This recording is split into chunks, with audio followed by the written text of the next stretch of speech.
जिल्ह्याचे जे स्थानिक प्राधिकरण मतदारसंघ विधान परिषदेच्या ज्या निवडणुका लागलेल्या आहेत त्या निवडणुकीमध्ये जे 452 मतदार आहेत त्यापैकी बरेच मतदार त्यांच्या घरी आम्ही प्रचाराला गेलो असता सापडत नाहीत. ते नगरपालिकेत भेटत नाहीत, ते महापालिकेत नाहीत, ते गायब कुठे झाले.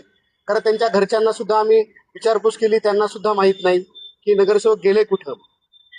नवीन लोकशाहीचं म्हणजे निवडणूक आयोगाचे एक नियम आहेत की एखाद्या मतदाराला तुम्ही सहलीला देणं हेही आचारसंहितेचा भंग आहे.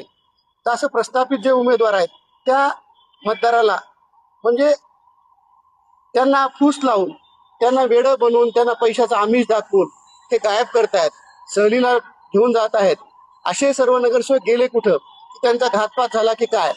नेमकं काय झालं त्यांच्याशी? म्हणून आम्ही आज ऑब्झर्वर मॅडम जे आपल्याकडे आहेत त्यांना आम्ही आज भेट घेतलेली आहे आणि त्यांना एक रितसर निवेदन दिलंय की या मी उमेदवार असल्यामुळे हे मतदार मला भेटत नाहीत.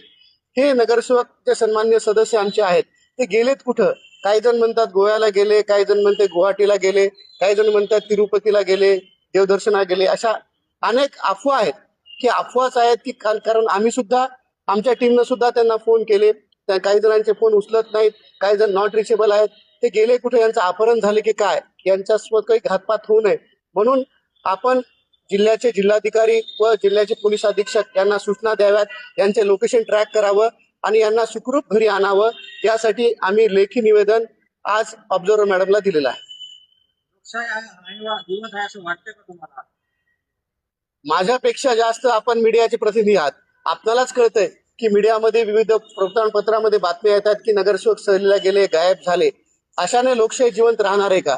ज्या लोकांनी यांना सगळ्यांना निवडून दिलं, नगरसेवक बनवलं, त्या लोकांचा कुठेतरी घात होत आहे असताना वाटतं. कारण या निवडणुकीमध्ये 3च उमेदवार आहेत. 2 उमेदवार तर नगरसेवक सुद्धा नाहीत. कारण हे इलेक्शन नगरसेवकातला आमदार जाऊन नगरसेवकाच्या समस्या सभागृहात जाऊन मांडायच्या विधानसभेमध्ये, त्यासाठी नगरसेवक प्रतिनिधी आवश्यक आहे. मी या 3 उमेदवारांपैकी एकमेव असा उमेदवार आहे की स्वतः जो नगरसेवक आहे.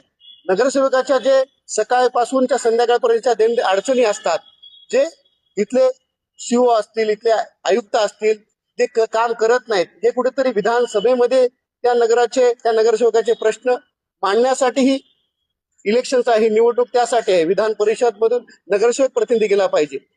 नगरसेवक प्रतिनिधी जर गेला तर त्याच्या समस्या ते जाणकार असतो, तो जाऊन विधान परिषदेत चांगल्या भूमिका मांडू शकतो. यापैकी हे दोन्ही उमेदवार जे आहेत ते नगरसेवक नाहीत. त्यांना काय समस्या नगरसेवकांना समजणार? आणि हे घोडेबाजीचं जे राजकारण केलंय की आज मला लाज वाटते की जनावरांचे, गाढवाचं, घोड्याचं, मांजरीचं, कुत्र्याचं, डुकराचं, बकऱ्याचे जसे रेट लावतात तसे आमच्या सन्मान्य नगरसेवकाचे रेट चालू आहेत. काही जणांना टोकन देत आहेत, लाख 2-2 लाखाचं टोकन देऊन आमच्या कानावर आले की लाख गायब केलेले, त्यांना त्यांचं अपहरण केले. ते पैशाचं आमिष दाखवून जर असे इलेक्शन होत असतील तर हे लोकशाहीला मारण्याचं काम हे करत आहेत. लोकशाही जर जिवंत ठेवायची असेल तर पारदर्शक निवडणुका झाल्या पाहिजे, एवढंच आमचं प्रशासनाला म्हणणं आहे. म्हणून सन्मान्य ऑब्झर्वर मॅडमची आमची भेट घेतली की या नगरसेवकाचे सीडीआर काढा, हे कुठे गायब झाले, त्यांना कोण किडनॅप केले याची चौकशी करण्यासाठी आम्ही आज निवेदन ऑब्झर्वर मॅडमला दिलेलं आहे.